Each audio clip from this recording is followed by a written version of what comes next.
Assalamualaikum everyone, welcome to learning program. Today lecture is about unconscious and collective unconscious.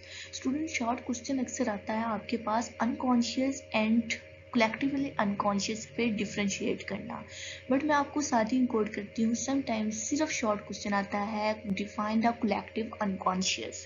ठीक है, अब students कहेंगे हमने तो फ्राइड के कॉन्सेप्ट में 3 पढ़े हैं, कॉन्शियस, सब कॉन्शियस एंड अनकॉन्शियस.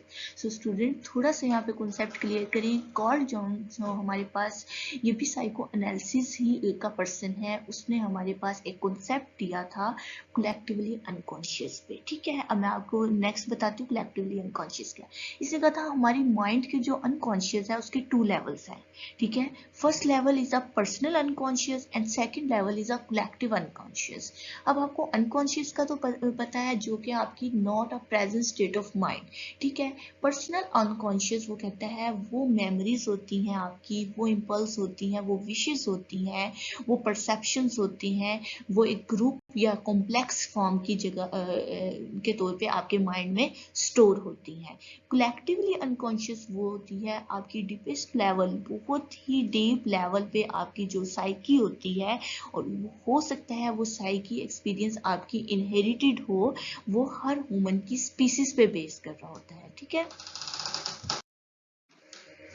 अगर आपने इसको शॉर्ट क्वेश्चन को इंक्लूड करना है डिफरेंशिएट पे, आप ये वाला जो पेज मैंने स्क्रीन पे शो हो रहा है इसको इंक्लूड करें. यहाँ पे बहुत अच्छी डेफिनेशन इंक्लूड की हुई है. वो कहते हैं पर्सनल अनकॉन्शियस वो चीज़ें होती हैं जो आपकी रिप्रेस तो होती हैं, आपके कॉन्शियस लेवल पे रिप्रेस होती हैं, लेकिन क्या क्या होती है, आपकी मेमोरीज होती हैं, आपके चाइल्डहुड मेमोरीज होती हैं, आपकी इमोशंस होती हैं जो आपने रिप्रेस भी की होती है और समटाइम आप रिजेक्ट भी कर रहे होते हैं. ठीक है, लेकिन कलेक्टिवली अनकॉन्शियस क्या होती है, वो चीजें जो आपकी स्पिरिट में होती हैं, आपकी रूह के अंदर होती हैं. अब वो आपके किसी को नहीं पता, लेकिन आपकी रूह में अब हो सकता है वो आपके ब्रेन स्ट्रक्चर में हर इंडिविजुअल की न्यू आए.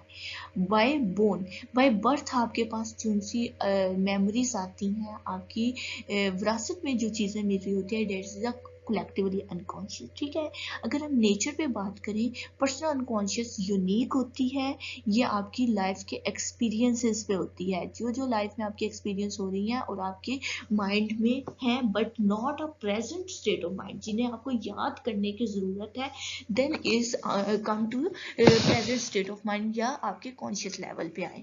कलेक्टिवली वो होती हैं जो आपके बियॉन्ड द एक्सपीरियंस, आपके एक्सपीरियंसेस पे नहीं होती, ये किसी भी मेन काइंड के बाय बर्थ कैप्चर हो जाती हैं, that is called the collectively unconscious. और ये दोनों कॉन्सेप्ट हमारे पास कार्ल जंग ने दिए थे. स्टूडेंट्स अभी से छोटी छोटी चीज़ें याद करना स्टार्ट कर दें. ये होगा आपका कि जब बीएस साइकोलॉजी आपकी कंप्लीट होगी, आपको सब फिलोसफर्स के बहुत अच्छे से अंडरस्टैंडिंग होगी कि किसने किस किस चीज़ पे काम किया है. ठीक है, आपने इसको बिल्कुल भी जो सा है फ्राइड के कॉन्सेप्ट के साथ मैच नहीं करना. फ्राइड ने 3 दिए थे हमारे पास, conscious, subconscious, unconscious. Carl Jung ने हमें 2 कॉन्सेप्ट दिए हैं, personal unconscious and collectively unconscious. अगर आपके पास खाली अनकॉन्शियस एंड कलेक्टिवली अनकॉन्शियस आती है, then is also called the Carl Jung of the personal unconscious and collectively unconscious. अच्छे से शॉर्ट क्वेश्चन को करना है, बिकॉज इसमें से आपके पास फर्दर शॉर्ट क्वेश्चन भी निकल सकते हैं.